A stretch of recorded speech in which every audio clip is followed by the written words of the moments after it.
दोस्तों स्वागत है एसपीडी न्यूज पर एक बार फिर से आज के एक ताजा बुलेटिन में, जहां पर हम आपके लिए लेकर आए हैं राजनीति से जुड़ी हुई कुछ बेहद बड़ी हलचल। और दोस्तों आप सभी लोग को बता दें कि आज की सबसे पहली महत्वपूर्ण खबर कि क्या जुमला साबित होने वाला है बिहार में 19 लाख रोजगार का वादा, क्योंकि दोस्तों नीतीश ने बीजेपी के कंधे पर बोझ जो है वो डाल दिया है। दोस्तों आप सभी लोग को बता दें कि अब जो है इसे नीतीश कुमार की मजबूरी कहा जाए या फिर कहें चालाकी, क्योंकि यहाँ पर चालाकी से नीतीश कुमार ने क्या किया है कि जो भी बीजेपी ने वादा किया था, यानी कि 19 लाख लोगों को यहाँ पर रोजगार दिया जाएगा। और दोस्तों ये वादा तभी किया गया था जब तेजस्वी यादव ने भी वादा किया था कि हम 10 लाख लोगों को सरकारी नौकरियां देने वाले हैं। दोस्तों आप सभी लोगों को बता दें कि तब यहां पर तेजस्वी यादव के रोजगार वाले प्लान को बेहद ज्यादा घटिया बताया गया था। और साथ ही में नीतीश कुमार ने खुद ही कहा था कि तेजस्वी बाबू इतना तो बजट ही नहीं होता है बिहार का, तो आखिर कैसे रोजगार दोगे तुम 10 लाख लोगों को। लेकिन दोस्तों उसी समय बीजेपी ने भी एक बेहद बड़ा वादा किया था, यहाँ पर 10 लाख नहीं बल्कि 19 लाख लोगों को रोजगार देने का वादा था। और दोस्तों ऐसे में जब एनडीए की सरकार बन गई है तो अब यही सवाल उठाए जा रहे हैं कि 19 लाख रोजगार जल्दी से दे दीजिए, क्योंकि यहाँ पर लोगों की भी अपील की जा रही है और साथ ही में विपक्ष पार्टियों की तरफ से भी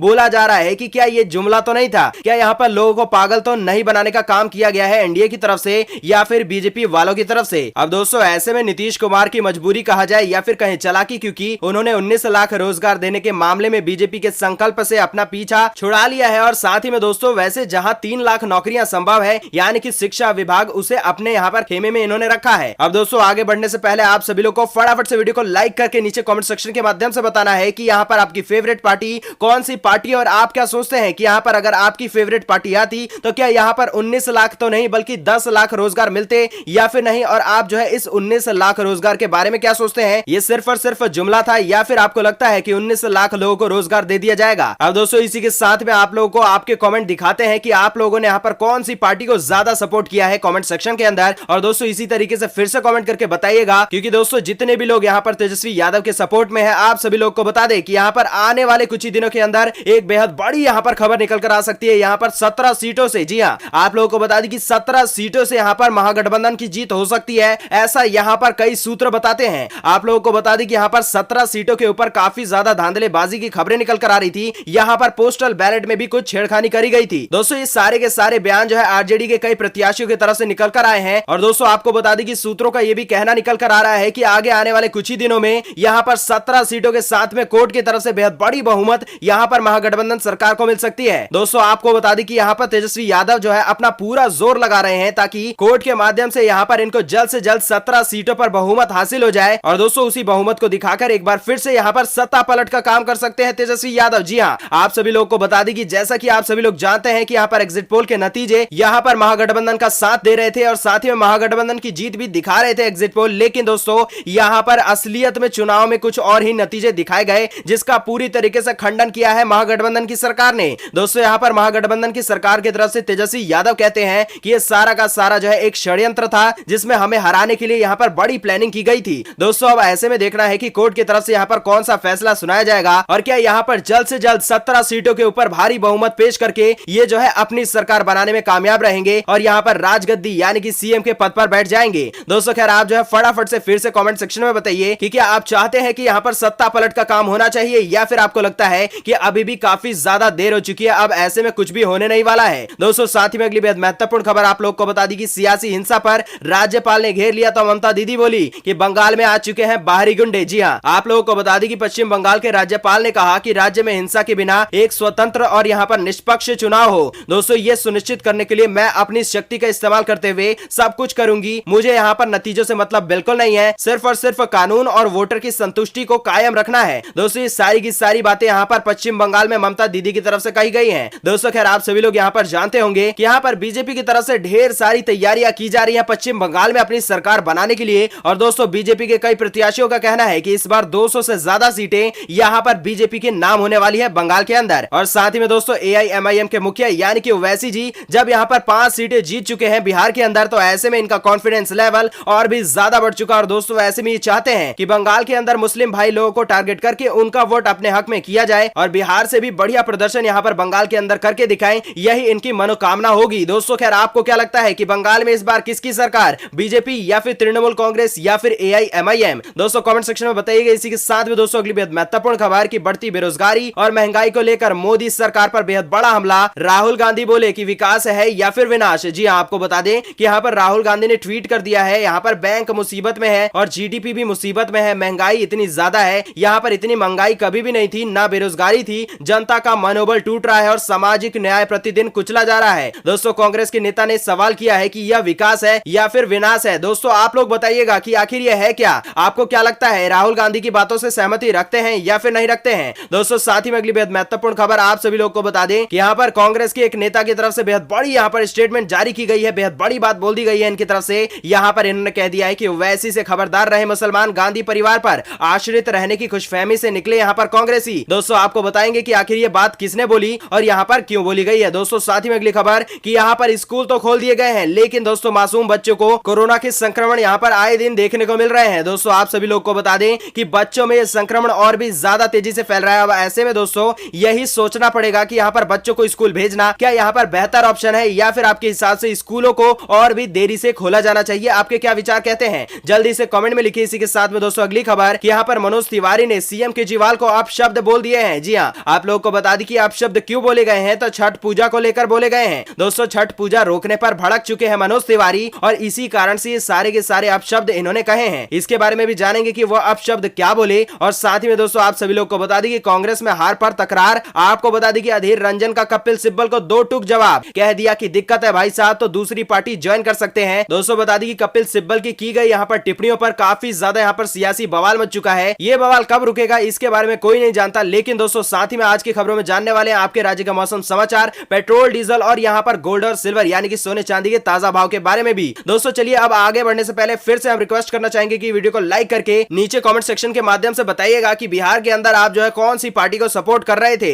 दोस्तों साथ ही में पश्चिम बंगाल के अंदर कौन सी पार्टी जो है जीतनी चाहिए। दोस्तों चलिए अब आज की खबरों का सिलसिला शुरू करते हैं। सबसे पहली महत्वपूर्ण खबर कि क्या यहाँ पर जुमला साबित होने वाला है बिहार में 19 लाख रोजगार का वादा। जी हाँ, आप लोगों को यहाँ पर याद होगा कि रोजगार का वादा किया गया था तेजस्वी यादव की तरफ से और साथ ही में बीजेपी की तरफ से भी। दोस्तों आपको बता दें कि नीतीश कुमार की तरफ से एनडीए की तरफ से यहाँ पर कोई भी वादा नहीं किया गया था, लेकिन दोस्तों यहाँ पर बीजेपी की तरफ से एक बेहद बड़ा वादा यानी कि 19 लाख रोजगार देने का वादा था। दोस्तों आप सभी लोग को बता दें कि यहाँ पर तत्कालीन उप मुख्यमंत्री सुशील कुमार मोदी ने तेजस्वी के दावों की खिल्ली तब उड़ा दी थी, लेकिन दोस्तों बाद में बीजेपी ने सुशील मोदी और नीतीश कुमार की राय से यहाँ पर इतर राज्य में 4 लाख नौकरियों समेत कुल यहाँ पर 19 लाख रोजगार देने का वादा जो है अपनी चुनावी घोषणा पत्र यानी कि संकल्प पत्र में कर दिया था। दोस्तों बीजेपी ने संकल्प पत्र में यहाँ पर 5 सूत्र 1 लक्ष्य 11 संकल्प व्यक्त किए थे। दोस्तों साथ ही में पार्टी ने जो है इसके लिए अगले 5 साल का रोड मैप भी जारी कर दिया था। दोस्तों आपको बता दें कि बीजेपी के संकल्प के मुताबिक एक साल में 3 लाख शिक्षकों की भर्ती के अलावा राज्य को अगले 5 वर्ष में आईटी हब बनाकर 5 लाख रोजगार देना है और इसके अतिरिक्त जो है 50,000 करोड़ रुपए की मदद भी यहाँ पर की जाएगी और साथ ही में 1 करोड़ महिलाओं को भी स्वावलंबी बनाना है। दोस्तों क्या आपको लगता है कि यहाँ पर 19 लाख लोगों को रोजगार देने का वादा जो है किसी भी तरीके से बीजेपी या फिर एनडीए पूरा कर सकेंगे या फिर ये एक बेहद बड़ा वाला जुमला था और यहाँ पर तेजस्वी यादव होते तो क्या वहां पर 10 लाख नौकरियां आपको मिलती या फिर नहीं? किस पे ज्यादा भरोसा है आपको? दोस्तों साथ ही में अगली बेहद महत्वपूर्ण खबर आप सभी लोग को बता दें कि बेरोजगारी और महंगाई को लेकर मोदी सरकार पर बेहद बड़ा वार। राहुल गांधी ने कह दिया कि विकास नहीं बाबू विनाश कर दिया है। दोस्तों आप सभी लोग को यहाँ पर पूरी रिपोर्ट बता दें कि यहाँ पर ट्वीट किया गया है राहुल गांधी की तरफ से। उन्होंने ट्वीट में कह दिया है कि बैंक मुसीबत में है, जीडीपी भी मुसीबत में है, महंगाई इतनी ज्यादा कभी नहीं थी,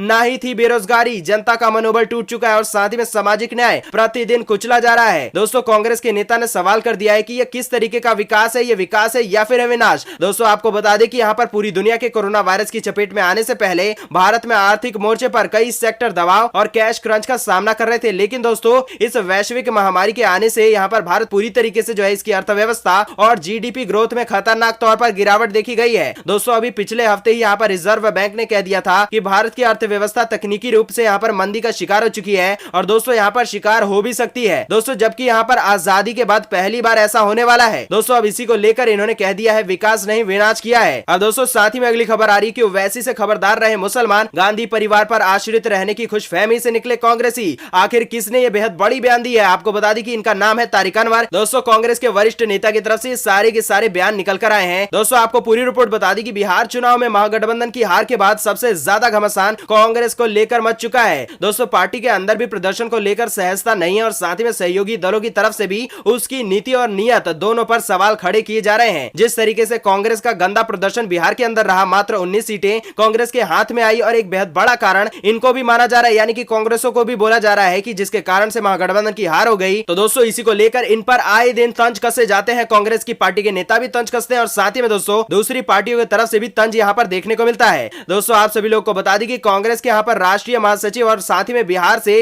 ताल्लुक रखने वाले सीनियर लीडर तारिक अनवर जो है उन्होंने सार्वजनिक रूप से कह दिया है कि पार्टी को आत्म मंथन करने की जरूरत है। दोस्तों जब यहाँ पर तारिक अनवर से एक बेहद बड़ा प्रश्न पूछा गया कि बिहार के जो भी नतीजे रहे उसको आप किस नजरिए से देखते हैं, तो दोस्तों यहाँ पर तारिक अनवर की तरफ से जवाब आया कि एक तरह से मैंडेट को हाईजैक कर दिया गया है। महागठबंधन को हरवाने और एनडीए को यहाँ पर जितवाने में प्रशासन की बेहद बड़ी भूमिका रही। हम लोग चुनाव आयोग भी गए लेकिन यहाँ पर हमारी बात अनसुनी कर दी गई। बिहार की जनता ने तो यहाँ पर एक तरीके से एनडीए को हराया ही, लेकिन यहाँ पर प्रशासनिक मशीनरी की बदौलत एनडीए सरकार बनाने में कामयाब रहा। दोस्तों ये सारे जो है इनकी तरफ से बयान निकल कर आए और साथ ही में दोस्तों यहाँ पर आत्मचिंतन के बारे में क्या सोचेंगे, तो इसको लेकर भी बेहद बड़ी राय इनकी तरफ से आई है कि यहाँ पर मैं कायम रहूंगा और महागठबंधन में जिस तरीके से कांग्रेस की तरफ से प्रदर्शन की उम्मीद की जा रही थी यहाँ पर वह नहीं कर सकी कांग्रेस। दोस्तों इसी वजह से महागठबंधन सरकार बनाने में कामयाब नहीं हुआ। अगर कांग्रेस का बेहतर प्रदर्शन होता तो प्रशासनिक मशीनरी की धोखाधड़ी के बावजूद हम जो है बहुमत का आंकड़ा छू लेते और यहाँ पर जितनी भी हैकिंग हुई, जितने भी फ्रॉड और यहाँ पर धांधलेबाजी हुई उसके बावजूद हम यहाँ पर जीत जाते, लेकिन क्या हुआ, हम हार गए। अब दोस्तों अगली खबर आ रही है कि यहाँ पर सियासी हिंसा पर राज्यपाल ने घेर दिया तो ममता दीदी बोली कि बंगाल में आ चुके हैं बाहरी गुंडे। चलिए जानते हैं पूरी रिपोर्ट। दोस्तों आपको बता दें कि पश्चिम बंगाल में चुनावी सरगर्मी के बीच यहाँ पर सियासी घमासान जारी है और दोस्तों मुख्यमंत्री ममता बनर्जी और साथ ही में राज्यपाल जगदीप धनखड़ जो है उनमें जुबानी जंग फिर से चालू हो चुकी है। दोस्तों एक तरफ राज्यपाल ने कह दिया है कि सियासी हिंसा बर्दाश्त नहीं करूंगा, वहीं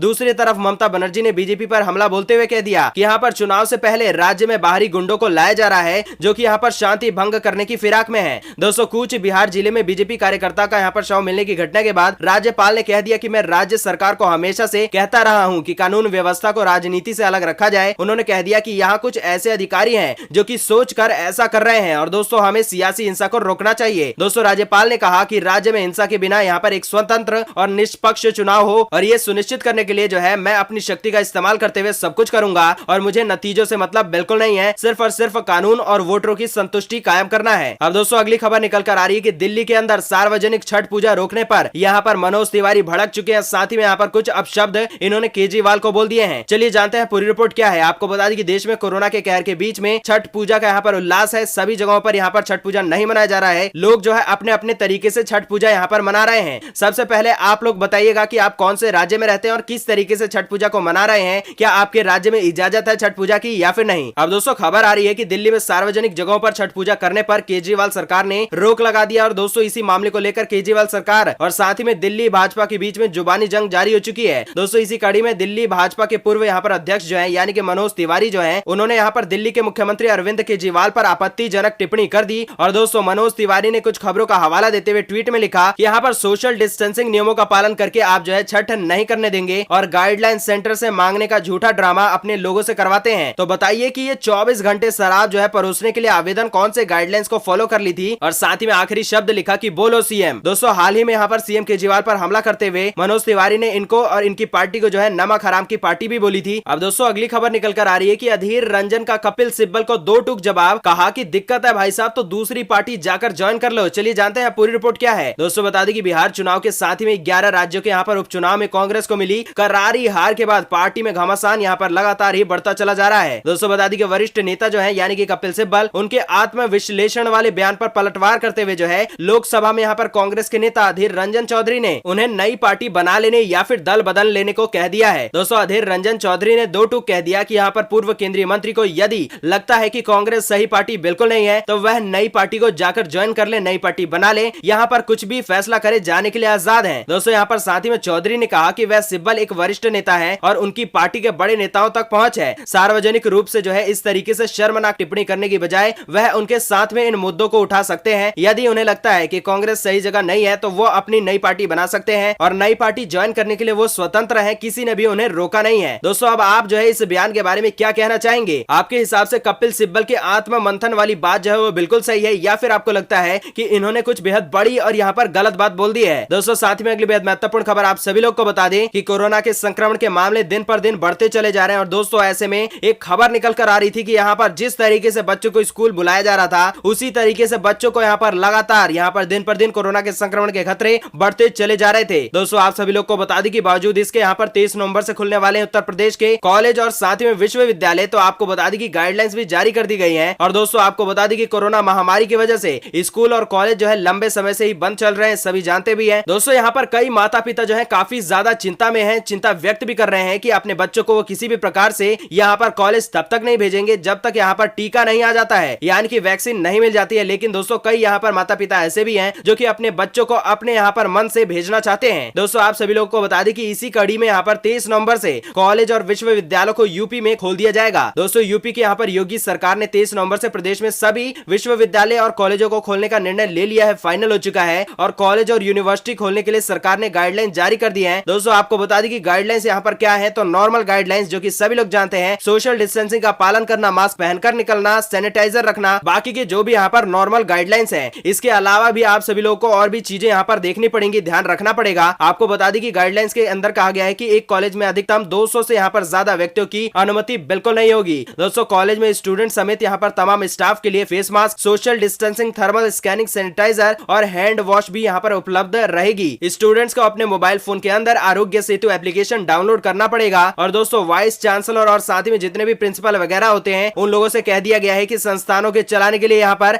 एसओपी यानी कि स्टैंडर्ड ऑपरेटिंग प्रोसीजर का पालन किया जाए। और क्लास में स्टूडेंट्स आपस में किताब, लैपटॉप, नोट्स जो है वो सभी कुछ शेयर बिल्कुल नहीं करेंगे। दोस्तों एक दूसरे को छूना भी दूर की बात है। दोस्तों यहाँ पर कैंपस में ऐसे वैसे कोई भी नहीं घुसेगा। यहाँ पर बता दें कि कॉलेज की लैब के इस्तेमाल के लिए नए नियम भी बना दिए जाएंगे। दोस्तों बाहर से आने वाले स्टूडेंट्स को जो है 14 दिन क्वारंटाइन में रखा जाएगा और विश्वविद्यालयों को हेल्थ प्रोटोकॉल के साथ में हॉस्टल खोलने की इजाजत होगी। दोस्तों कोरोना लक्षण वाले जो छात्र हैं उनको हॉस्टल में ठहरने की इजाजत बिल्कुल नहीं मिलेगी। दोस्तों साथ ही में यूनिवर्सिटी और कॉलेज में पाठ्यक्रम के अंतिम वर्ष की परीक्षाएं कराने के निर्देश पहले ही जारी हो चुके हैं, तो वो निर्देश बिल्कुल सेम रहने वाले हैं। दोस्तों अब आप लोग बताइएगा कि आपके हिसाब से ये सारे के सारे निर्देश और यहाँ पर जो नया सिस्टम लागू किया गया है वो कैसा लगा, और आप अपने बच्चों को कॉलेज या फिर कहें विश्वविद्यालय 23 नवंबर से यूपी के अंदर भेजेंगे या फिर इसके बारे में सोचेंगे। और दोस्तों इसी के साथ चलिए जान लेते हैं मौसम के ताजा समाचार के बारे में पूरी रिपोर्ट। अगर हम बात करें यहाँ पर 24 घंटों के दौरान दक्षिणी तमिलनाडु, लक्षद्वीप और केरल में कई जगहों पर हल्की से मध्यम बारिश होगी। और साथ ही में दोस्तों तमिलनाडु के बाकी हिस्सों में और दक्षिणी तटीय आंध्र प्रदेश में कुछ स्थान ऐसे रहेंगे जहां पर हल्की और मध्यम दोनों बारिशें हो सकती हैं। दोस्तों साथ ही में बात करें यहाँ पर दक्षिणी कर्नाटक और रायलसीमा की, तो कुछ हिस्से ऐसे हैं जहां पर बादलों की गर्जना के साथ ही में हल्की वर्षा होगी। और दोस्तों जबकि उत्तर भारत समेत यहाँ पर देश के शेष राज्यों में मौसम काफी बढ़िया और शुष्क बना रहेगा। दोस्तों चलिए अब जान लेते हैं पेट्रोल और डीजल के ताजा भाव के बारे में। अगर हम बात करें दिल्ली की, तो दोस्तों यहाँ पर डीजल जो है उसकी कीमत रहेगी 70.46 रुपए, पेट्रोल जो है 81.06 रुपए। बात करें मुंबई की तो पेट्रोल 87.74 रुपए और डीजल जो है